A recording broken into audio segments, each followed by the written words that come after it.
Assalamualaikum warahmatullahi wabarakatuh. Dia sebenarnya orang takwa, soleh, ibadahnya bagus, ngajinya, baca Qurannya bagus. Dia udah rumah tangga, punya anak 3. Itu dia kerjanya tuh selalu jualan bakso gak laku, jualan es gak laku, jadi tukang beca nggak ada penumpang. Itu orang selalu kebingungan, selalu kebingungan. Pas waktu itu hujannya sangat deras, yang namanya petir sama geludung itu dar-der-dor. Orang itu duduk di depan toko orang, jualannya nggak laku. Pas lagi duduk begitu, ada orang yang datang. Orang itu kebetulan dia tuh kenal orang itu. Terus dia menyarankan, udah kamu daripada jualan-jualan begitu susah, gak laku, mendingan ikut saya aja. Emang kemana? Hayo ikut. Iya, kemana dulu yang jelas. Udah nanti juga kamu tahu. Itu orang gak berpikir panjang, langsung pulang, beberes. Udah nyampe di kontrakannya tuh langsung ngobrol lagi, ngalor ngidul. Terus itu orang tuh langsung berangkat di perjalanan tuh. Itu orang di waktu perjalanannya tuh gak pernah ngomong apa, diem 1000 bahasa, diem memikirkan mau kemana, kata yang jualan tadi. Tapi itu yang namanya temennya itu senyum. Kita potong pendek cerita, ternyata udah nyampe ke suatu tempat. Di situ tempat ya, turun dari mobil, udah sekarang itu udah nyampe, turun di sini, ayo kita jalan ke sana. Kemana? Ayo kita jalan ke sana. Ya jalan aja berdua. Itu yang satunya tuh ya tukang bakso itu merengut, kita mau kemana. Dalam pikirannya tuh dia tuh emang orangnya tukang bakso itu tadinya bener-bener orangnya tuh takwa, bukan bajunya ya baju takwa, bukan, jiwanya emang takwa. Jalan terus makin lama makin jauh dari jalan, turun mobil tuh jalannya tuh makin naik, makin ke atas, terus jalan. Pondok cerita udah nyampe ke suatu tempat, yaitu rumah gubuk di situ tuh. Itu temennya tuh sama yang punya rumah gubuk itu permisi, bahasanya tuh sampurasun, kata yang di dalam rampes.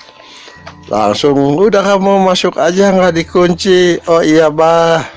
Itu orang tuh berdua. Terus sama si mbah itu ditanya, sama siapa dek kamu kesini? Berdua mbak, sama teman saya. Oh gitu. Ya silahkan duduk. Udah itu tuh duduk berdua.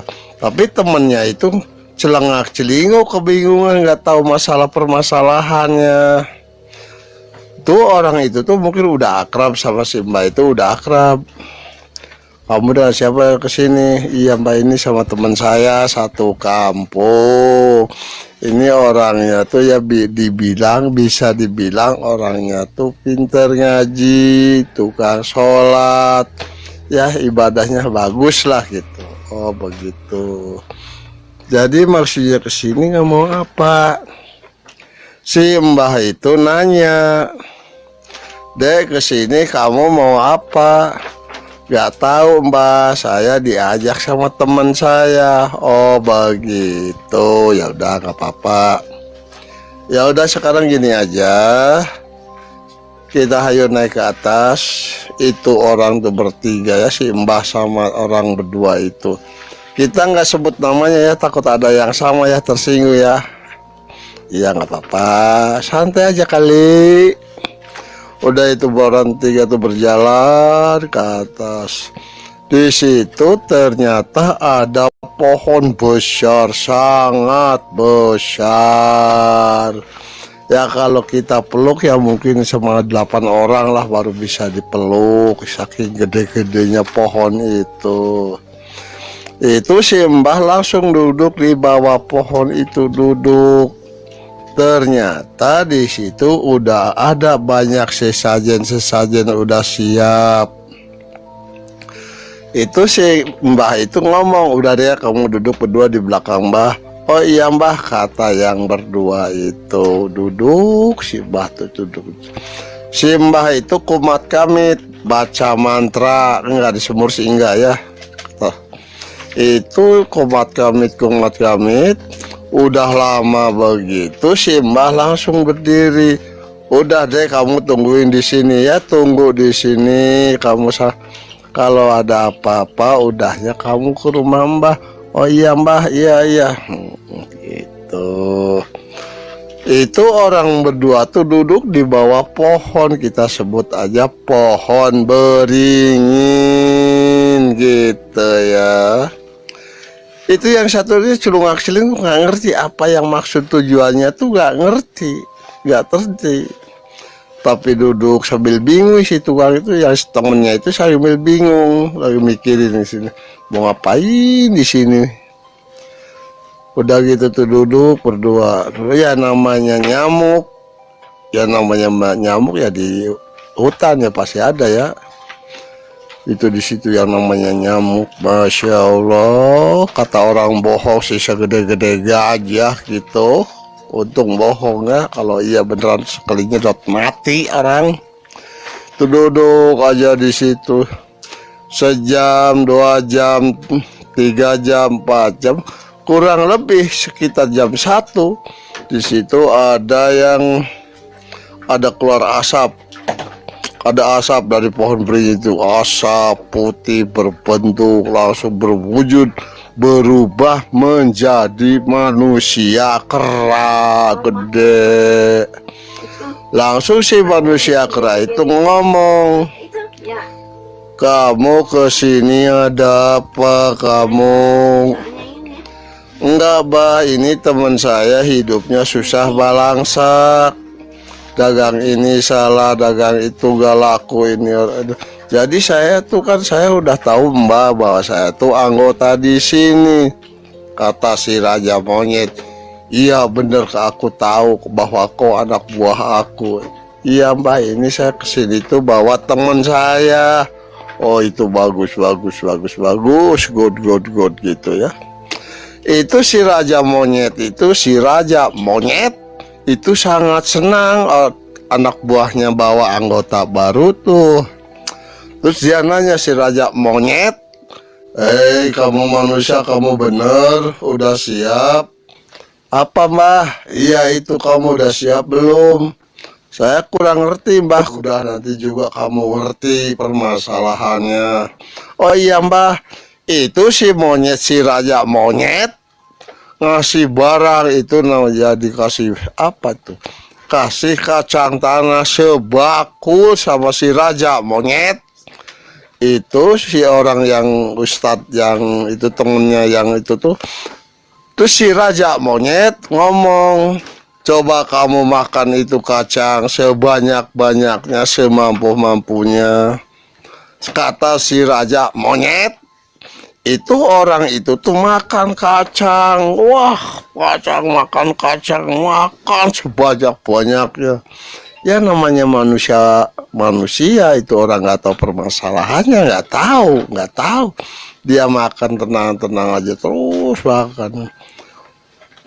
Ya namanya manusia makan kacang, nggak seperti monyet. Kalau manusia kan makan kacang kebanyakan kan mencret. Enggak kayak monyet.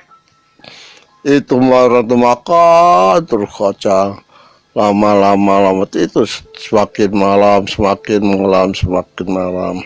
Ternyata yang kacang tanah yang dari bakul itu menghilang. Udah begitu si Raja Monyet ngomong, udah kamu sekarang tuh bawa kupasan kacang itu ke rumah kamu. Jangan sampai ada ketinggalan di sini. Itu yang orang yang makan kacang tuh diam aja, nggak ngerti maksud pertujuannya, nggak ngerti. Cangkang kacang itu dikumpulin, udah dapat, disuruh dibawa pulang sama raja monyet, disuruh pulang, dibawa itu jauh pulang. Ya udah pulang tuh Pondok Cerita, udah nyampe ke rumahnya. Kata istrinya, "Mas dari mana? Udah seminggu gak datang-datang." "Enggak nih, saya habis usaha sama teman saya, tapi saya dikasih ini." Tapi itu si Mas yang bawa kulit kacang, dia nanya, "Gimana anak-anak sehat?" "Boro-boro sehat Mas, anak yang gede meninggal sakit panas gak ketulungan almarhum, anak yang gedenya itu udah meninggal." Itu si Mas terkejut, kaget sampai menangis, anaknya meninggal nggak tahu tuh batang, menangis. Waduh, menangis ya. Udah menangis tuh, udah begitu, udah agak siangan dikit, ya kurang lebihnya sekitar jam 9 atau jam 10 pagi, itu si Mas itu langsung pergi melihat kuburan anaknya. Jalan terus, gak jauh dari rumah tuh, gak jauh dari rumahnya. Udah nyampe ke situ langsung bapak si Mas itu langsung nangis memeluk kuburan anaknya, sambil menangis lama, terus nangis terus di kuburan tuh.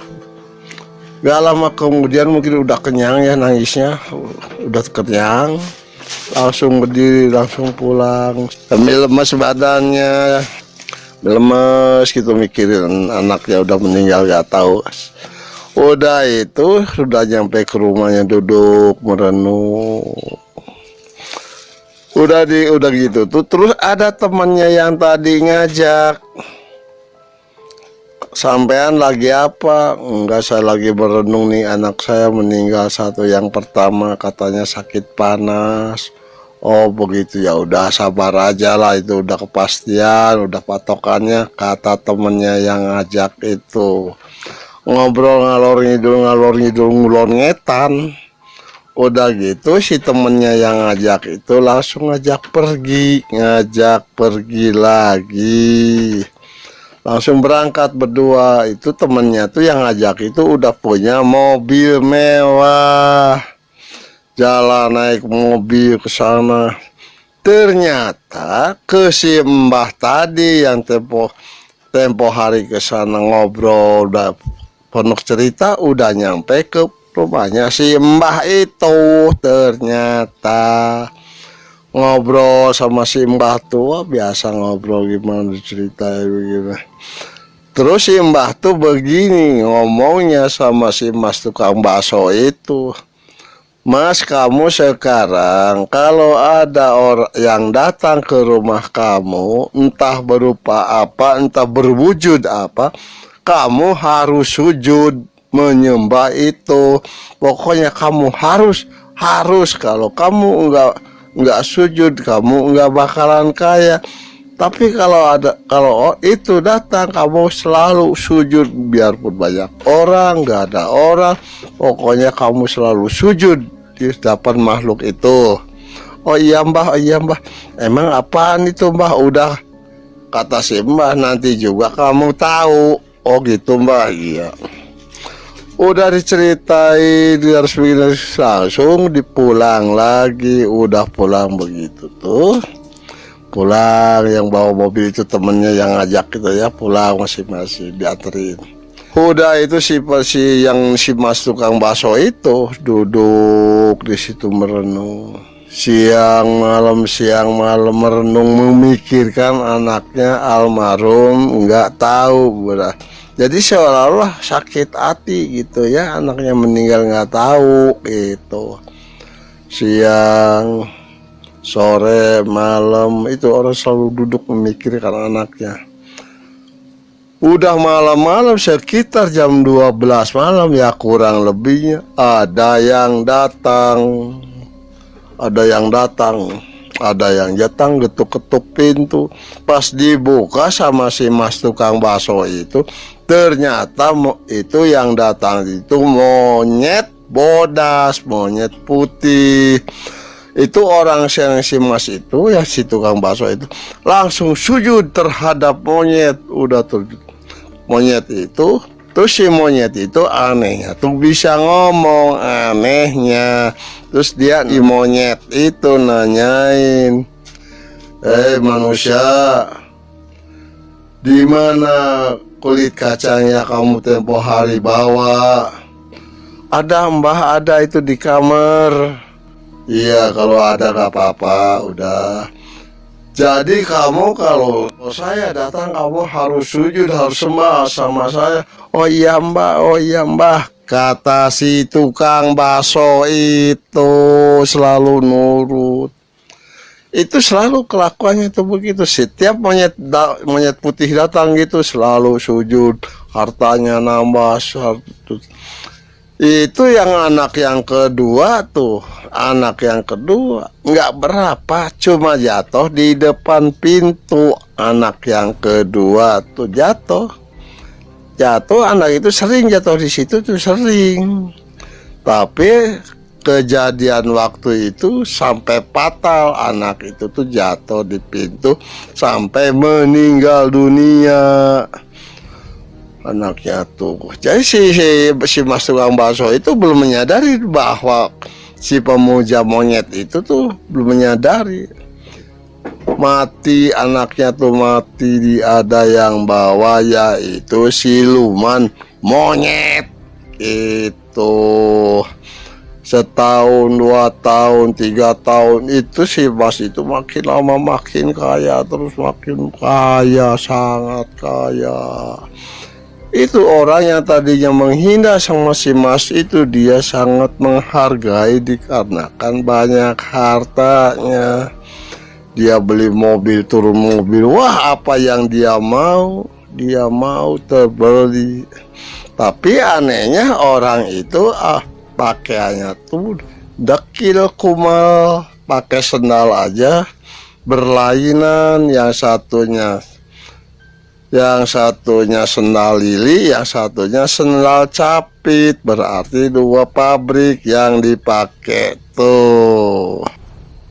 Padahal hartanya itu sangat banyak. Mobilnya mewah, rumahnya mewah, sawahnya luas, tanah daratnya luas. Ya, orang itu sangat berkecukupan hidupnya. Sangat berkecukupan itu.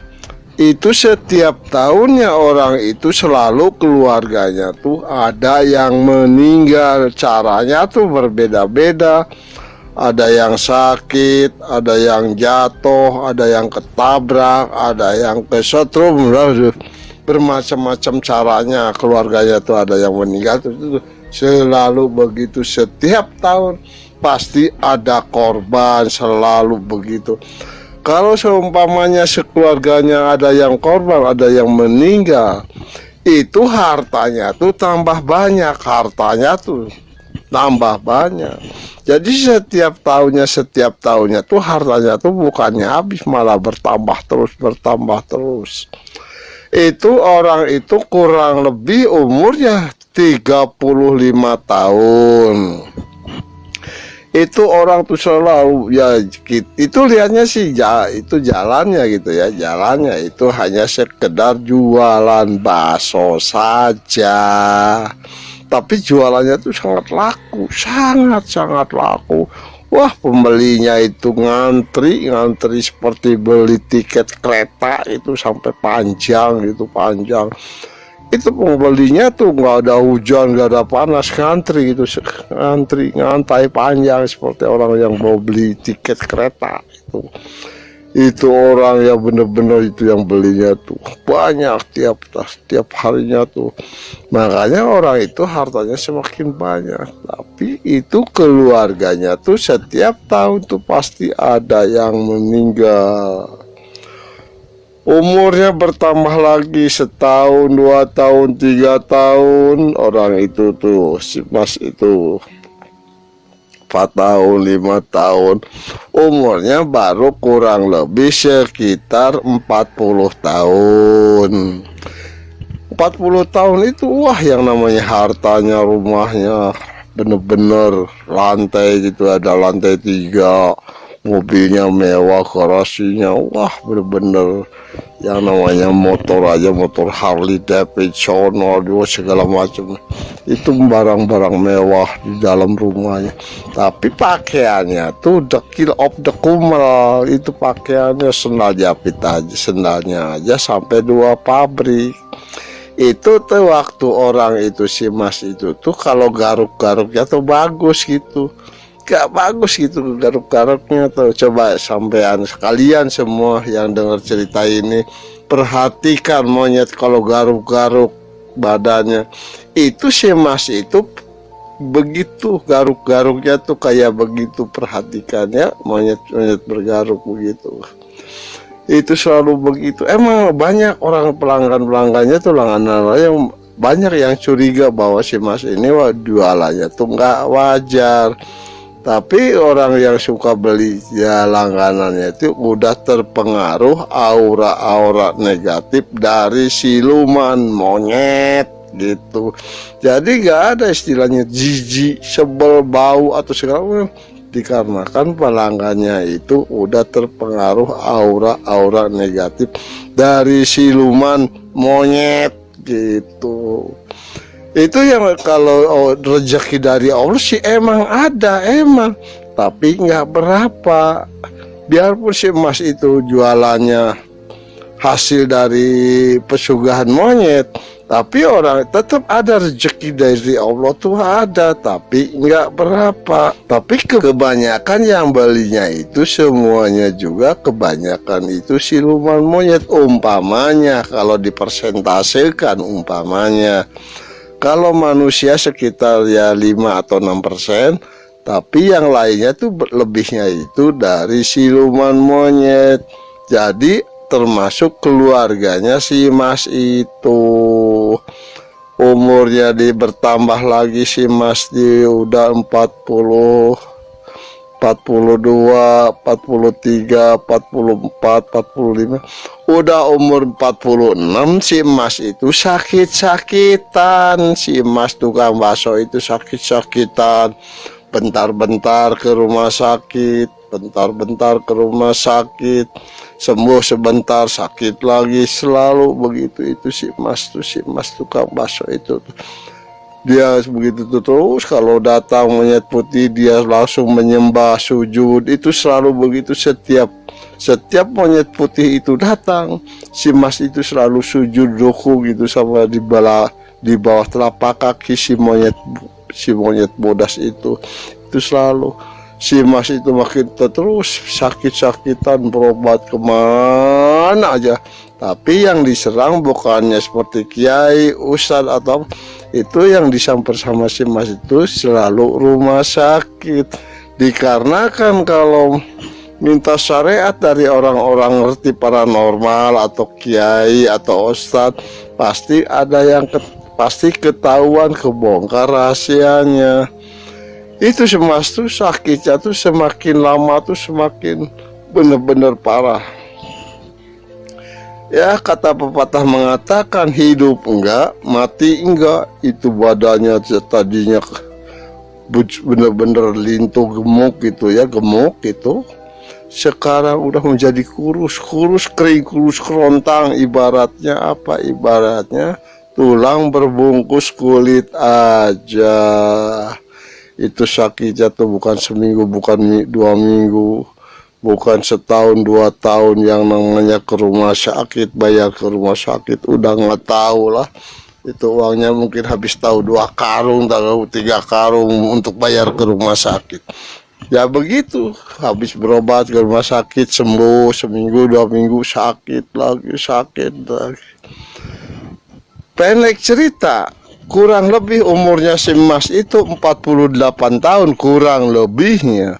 Ternyata si Mas itu malam-malamnya tuh ada yang datang, pasukan yang datang bawa kereta kuda, bukan kereta kuda, ternyata kereta monyet.